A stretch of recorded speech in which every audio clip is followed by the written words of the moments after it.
गांव के बाहर एक पुराना खंडहर था जिसे कोई भी अंधेरा होने के बाद देखने की हिम्मत नहीं करता था। उस खंडहर के बारे में कई कहानियां मशहूर थीं। लोग कहते थे कि वहां एक लड़की की आत्मा भटकती है जिसकी मुस्कान हर किसी को डराने के लिए काफी थी।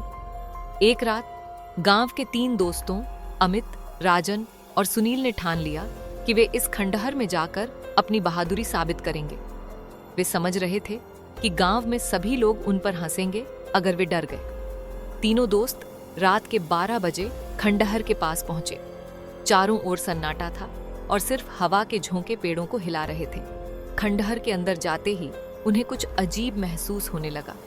अंदर घना अंधेरा था और जगह जगह धूल जमी हुई थी। अचानक राजन की नजर दीवार पर पड़ी जहां एक अजीब सी छाया दिखाई दी। छाया धीरे धीरे एक रूप ले रही थी और एक अजीब सी मुस्कान उनके सामने उभरने लगी। अमित और सुनील ने भी उस मुस्कान को देखा और उनके दिल में एक अजीब सा डर समा गया।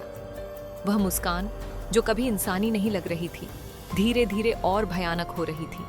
तीनों ने एक दूसरे की ओर देखा और बिना एक शब्द कहे समझ गए कि कुछ गलत हो रहा है। तभी एक अजीब सी ठंडी हवा का झोंका आया और दीवार पर उस मुस्कान वाली छाया ने उन्हें अपनी ओर खींचना शुरू कर दिया। उनके पैर कांपने लगे, लेकिन फिर भी वे आगे बढ़े। पर जैसे ही वे उस मुस्कान के पास पहुंचे, उन्हें अपने भीतर एक भयानक ठंड महसूस होने लगी और एक आवाज गूंजने लगी। क्यों आए हो यहाँ? अमित ने कांपती आवाज में कहा। हम सिर्फ देखने आए थे कि यहाँ सच में भूत है या नहीं। लेकिन उस मुस्कान का चेहरा और भी विकराल हो गया। मुस्कान ने जवाब दिया, यहाँ कोई बिना बुलाए नहीं आता। अब जब आ गए हो तो लौटने का कोई रास्ता नहीं है।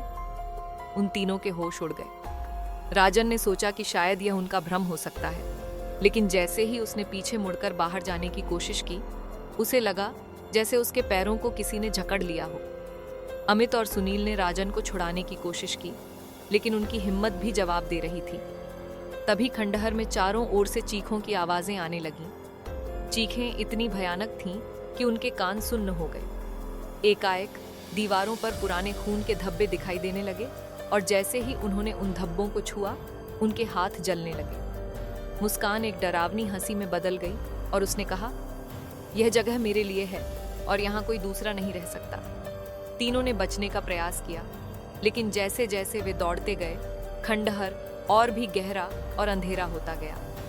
हर तरफ वही डरावनी मुस्कान उनके सामने आ रही थी, मानो हर दीवार पर उसी का चेहरा उभर रहा हो। अमित ने अपने दोस्तों से कहा, हमें किसी भी तरह बाहर निकलना होगा, यह जगह हमारे लिए नहीं है। लेकिन वह आवाज फिर से गूंजी। अब बहुत देर हो चुकी है। अब तीनों दोस्त बुरी तरह घबरा चुके थे।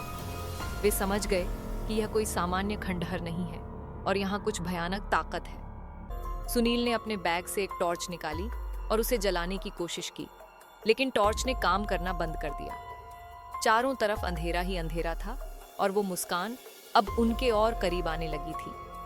राजन ने कोशिश की कि वह दीवार को छूकर रास्ता ढूंढे, लेकिन दीवारें इतनी ठंडी थीं कि उसे एक झटका सा लगा। उसी समय खंडहर के एक कोने में हल्की सी रोशनी नजर आई।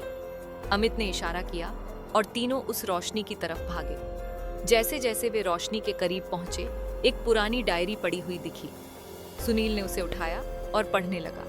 उसमें लिखा था, जो भी इस खंडहर में आया वह वापस नहीं जा सका। मेरी आत्मा यहाँ कैद है और जो मेरी मुस्कान देखेगा उसकी भी यही नियति होगी। यह पढ़कर उनकी रीढ़ की हड्डी में ठंडक दौड़ गई। लेकिन अमित ने हिम्मत जुटाई और डायरी के आखिरी पन्ने को देखा, जिसमें एक मंत्र लिखा हुआ था। उसने कहा, शायद इसी मंत्र से हम इस जगह से बाहर निकल सकते हैं। तीनों ने एक दूसरे की तरफ देखा और मंत्र पढ़ना शुरू किया। जैसे ही मंत्र के शब्द गूंजे, खंडहर की दीवारें हिलने लगीं और वह मुस्कान गुस्से में बदल गई। मंत्र के शब्दों के साथ ही खंडहर की दीवारों में दरारें आने लगीं, लेकिन वह मुस्कान फिर भी गायब नहीं हुई। उसने गुस्से में चिल्लाते हुए कहा, तुम मुझसे बच नहीं सकते। यह मेरी जगह है और मैं यहाँ से कभी नहीं जाऊंगी। लेकिन तीनों ने हिम्मत नहीं हारी और मंत्र को और तेज आवाज में पढ़ने लगे। तभी अचानक से एक जोरदार धमाका हुआ और उस मुस्कान का चेहरा दीवारों से गायब हो गया।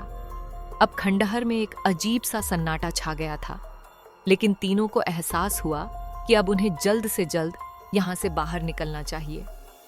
वे तेजी से खंडहर के बाहर की तरफ भागे। जैसे ही उन्होंने बाहर कदम रखा, उन्होंने महसूस किया कि वे एक भयानक सपने से बाहर आ गए थे। लेकिन तभी जब वे गांव लौट रहे थे, अमित ने अपने दोस्त राजन की ओर देखा और देखा कि उसके चेहरे पर वही डरावनी मुस्कान थी। गांव लौटते वक्त अमित और सुनील ने देखा कि राजन का चेहरा अजीब सा लग रहा था। उसकी आंखों में एक खालीपन और चेहरे पर वही डरावनी मुस्कान थी जो उन्होंने खंडहर में देखी थी। सुनील ने डरते हुए पूछा, राजन, तू ठीक तो है ना? लेकिन राजन ने कोई जवाब नहीं दिया। वह बस मुस्कुराता रहा। उसकी मुस्कान में कुछ ऐसा था जो किसी भी इंसान का नहीं हो सकता था। अमित ने सोचा, शायद ये खंडहर का डर है और राजन जल्द ही ठीक हो जाएगा। लेकिन गांव पहुंचते ही राजन सीधे अपने घर चला गया, बिना कुछ बोले। अमित और सुनील ने उसे समझाने की कोशिश की, लेकिन राजन पर कोई असर नहीं हुआ। अगले दिन गांव में एक अजीब घटना हुई। राजन का घर पूरी तरह से खाली था। उसके घर में उसके परिवार का कोई सदस्य नहीं था और राजन भी गायब था। गांव वालों ने समझा कि शायद वह कहीं बाहर गया होगा, लेकिन अमित और सुनील को यकीन था कि यह खंडहर की मुस्कान का असर है। उन्होंने राजन को ढूंढने का फैसला किया, लेकिन 3 दिन बीत गए और उसका कोई पता नहीं चला। सुनील ने एक रात सपने में वही डरावनी मुस्कान देखी और उसकी नींद टूट गई। उसे एहसास हुआ कि खंडहर की आत्मा ने शायद अब राजन के रूप में गांव में अपना वास कर लिया है। अमित और सुनील ने उस खंडहर की घटना के बारे में गांव के एक बुजुर्ग व्यक्ति से बात की, जो ऐसी कहानियों के बारे में जानता था। उन्होंने बुजुर्ग से पूछा कि क्या वह इस खंडहर की कहानी के बारे में कुछ जानते हैं। बुजुर्ग ने गहरी सांस लेते हुए बताया कि वर्षों पहले उस खंडहर में एक लड़की की निर्मम हत्या कर दी गई थी। उसके परिवार वालों ने उसे जिंदा दीवारों में चुनवा दिया था, क्योंकि वह उनसे बगावत करके अपने प्रेमी से शादी करना चाहती थी। उस लड़की की आत्मा अब तक वहीं कैद है और जो भी उसकी मुस्कान देखता है वह कभी वापस नहीं लौटता।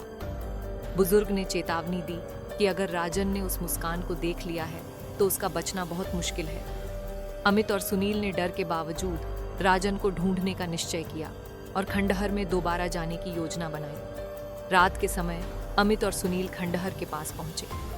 वे समझ चुके थे कि यह उनका आखिरी मौका है अपने दोस्त को बचाने का। खंडहर में घुसते ही उन्हें वही ठंडी हवा और अजीब आवाजें सुनाई देने लगी। अचानक दीवारों पर फिर से वही मुस्कान उभर आई। इस बार मुस्कान पहले से कहीं ज्यादा विकराल और डरावनी थी। अमित ने तेज आवाज में पुकारा, राजन, अगर तू यहाँ है तो हमें कोई इशारा दे। लेकिन जवाब में सिर्फ एक कर्कश हंसी गूंजी। तभी उन्हें दीवार के कोने में एक छवि दिखाई दी। यह राजन की आत्मा थी, लेकिन उसकी आंखों में वही डरावनी मुस्कान थी। राजन ने अपनी अजीब हंसी में कहा, तुम भी मेरे साथ यहीं रहोगे, हमेशा के लिए। अमित और सुनील ने फिर से मंत्र पढ़ने की कोशिश की, लेकिन इस बार वह मुस्कान और अधिक भयानक हो गई। उन्होंने डरते हुए अपनी आंखें बंद की और मंत्र को पूरी शक्ति के साथ दोहराना शुरू कर दिया। मुस्कान दर्द से चीखने लगी और दीवारों से निकलने की कोशिश करने लगी। अचानक से एक भयंकर विस्फोट हुआ और दीवारें गिरने लगीं। अचानक सब कुछ शांत हो गया। अमित और सुनील ने आंखें खोली और पाया कि वे खंडहर के बाहर पड़े थे। उन्हें लगा कि शायद सब कुछ खत्म हो चुका है, पर जैसे ही उन्होंने गांव की ओर कदम बढ़ाए, उन्हें अपने पीछे किसी के हंसने की आवाज सुनाई दी। उन्होंने मुड़कर देखा तो राजन उनके पीछे खड़ा था, लेकिन उसके चेहरे पर अब भी वही मुस्कान थी। गांव में लौटकर उन्होंने कई बार उसे सामान्य करने की कोशिश की, लेकिन राजन की हंसी और उसकी आंखों की चमक पहले जैसी नहीं रही। कुछ दिनों बाद गांव में अजीब घटनाएं होने लगी। हर रात किसी न किसी के घर के बाहर वही डरावनी मुस्कान दिखने लगी। अमित और सुनील को अब एहसास हुआ कि वह मुस्कान खंडहर में नहीं, बल्कि राजन के साथ गांव में लौट आई थी। अगर आपको ये कहानी पसंद आ रही है तो वीडियो को लाइक करें या हमारे चैनल को सब्सक्राइब करें ना भूलें।